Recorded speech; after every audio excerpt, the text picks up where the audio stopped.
The Bruins opened their 2022-2023 season with a 5-2 win over the Washington Capitals. I'm Conor Ryan of Boston Sports Journal, just coming back from attending the Bruins season opening win down at Capital One Arena in Washington, D.C. Now back to give you some of my takeaways from the Bruins win. And I think when you look at the main headlines from a game like this, I think it has to start with what you saw from both David Krejci and David Pastrnak in this game. For all the talk going into the preseason over the summer of David Krejci and at his age, after coming off a year playing in the Czech Republic, what kind of player you're going to get with in him. I think you saw it over the preseason with some of those matchups where him and David Pastrnak seemed to hit it off right away. And I think for Bruins fans hoping for a more consistent and dangerous second line, I think a game like this kind of validates that in terms of just how effective they can be. And yes, the Bruins might be treading water early on this year with Brad Marchand out of commission as he recovers from that hip surgery. But so long as you have a second line there with David Krejci and David Pastrnak in place, you're going to get some pretty consistent and high-end production, especially out of that top six unit. I mean, you saw it yourself watching this game against the Capitals, a team that, even though they're much like the Bruins, anchored by a bit of an older core, Krejci and Pastrnak just kind of diced them up in this game. I mean, David Pastrnak gets 4 points in his debut as he starts his campaign towards what's going to be a very hefty new contract, which I'm sure if you're the Bruins, you look at a game like this and it probably adds to the initiative of trying to get him to sign a new contract as soon as possible, because with every game like this, that price tag is going to go up.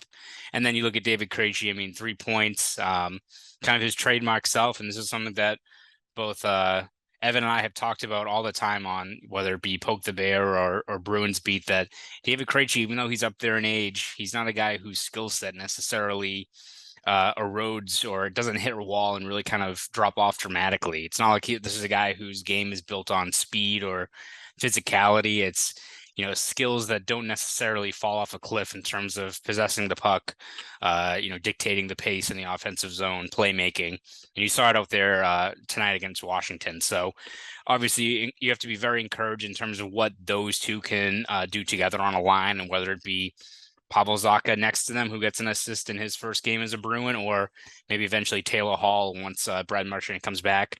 Have to be encouraged by what you saw out of that second line in this one.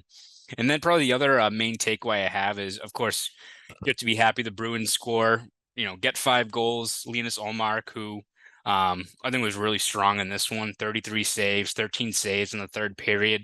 Had a couple of sequences there where the momentum really could have shifted back to Washington. I think there's that 2-on-1 where he stopped Lars Eller on a 2-on-1 chance. So if you're the Bruins, where I think what you kind of have in your top six when guys are healthy, you have a lot of pieces in place on that decor that have to sort themselves out, but the goaltending is the thing that's going to take you to that next tier if you want to be viewed as a legitimate, cup contender this year. And just one game, we'll say that, just one game, but Omark, I think, looked very strong in this one, which was encouraging. But other than that, I think you look at the defense, and this is something where you see kind of the good and the bad in terms of what Jim Montgomery's doing in terms of trying to get more offense out of this group, and a lot of that through the blue line. And I think you kind of see in a game like this where you look at Mike Riley, who helps kind of jumpstart Taylor Hall's goal there in the second period, where it's a great transition play where don't really know what Darcy Kemper is going to do there. If you have, a guy like Riley, a guy like Hall, a guy like David Pastrnak kind of bearing down on you like that, encouraging play. And then in the same period, you have 2 sequences where Riley kind of jumps up.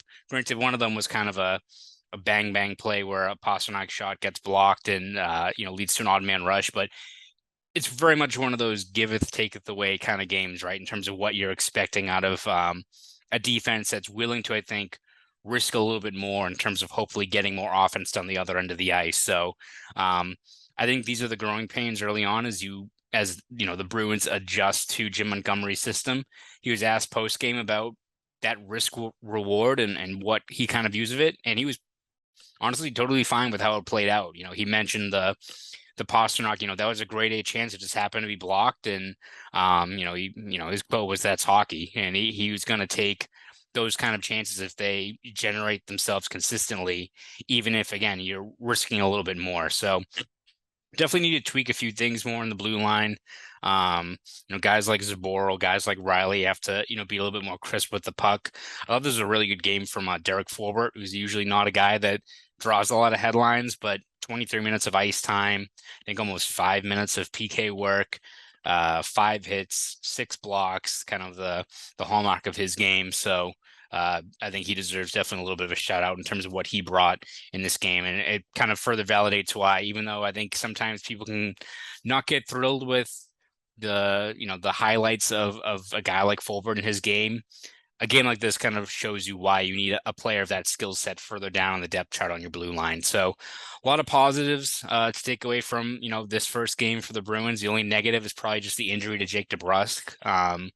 Went down, I think it was Gustafsson who knocked him down, either hurt his hand, shoulder, whatever it was. He collided pretty tough, pretty hard with the ice there. So something worth monitoring. Montgomery didn't have an update after the game, but it's something where short term, maybe you can survive for a couple of games if you bump up Craig Smith and see who else fits into a role there. But it's one thing to go without, Marchand, but if you miss Marchand and DeBrusk on that top line with Bergeron for an extended amount of time, whatever you think of, DeBrusk in his game, that's still a lot of finishing ability and finishing talent that you're going to be missing out of that top 6 unit if both those guys are out. So the Bruins will be hoping that that whatever he has was just maybe precautionary or maybe a game or two. So we'll see how that kind of develops. Bruins will continue their schedule starting on Saturday with their home opener against the Arizona Coyotes, who will be playing in front of an actual stadium of 17,000, 18,000 people, not their 5,000 seat little Pee-wee arena over at ASU. So be a fascinating game. Of course, we will be there providing all the coverage. You can find all of our coverage, our breakdowns, our game reports, features, all that stuff over at bostonsportsjournal.com. So please subscribe over there. Thanks, guys.